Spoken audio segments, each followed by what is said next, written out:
after a snowy morning, we need comfort food. Yeah, like tomato soup.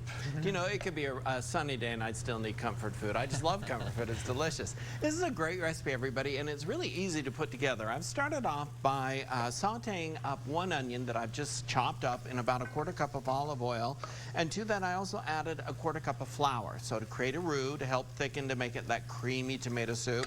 And also I've added in about 4 to 5 chopped tomatoes. It's just up to you. However many tomatoes that you want to add into there, you certainly can, because these tomatoes are not going to won't give it the big pungent flavor of tomato soup. That is coming up here in just a minute. But first of all, I want to add into it just some vegetable stock.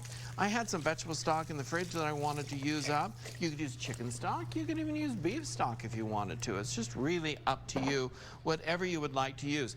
I do prefer the bouillon, and I will add some bouillon into there just to season that up to get that a real nice pungent flavor. Now, what I like to do to really add tomato flavor is tomato paste, and this is something that you all have in your pantries, I hope. I know I do. Well, I'm going to say generally I do, because there are some times that I don't. But you're going to add this into there, and it'll also help to thicken up the soup along with that roux and give it that beautiful creamy texture. Now, as soon as this comes to a boil, I'll let it simmer for about 10 minutes, put it in the blender and puree it to make sure everything is nice and smooth.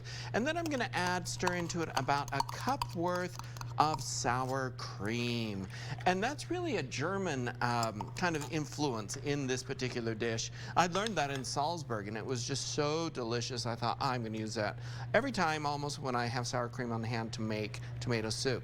So you can see now this is getting ready to go. It's going to be delicious. Going to bring it up to a boil, let it simmer for about 10 minutes, make sure the onions and the tomatoes are tender. And when we come back, I've made more bread because we got to make cheesy bread. What's a tomato soup without a grilled cheese sandwich? Well, dip. I'm doing cheesy bread instead. I'll show you. That works for sure. Yeah. All right, thanks.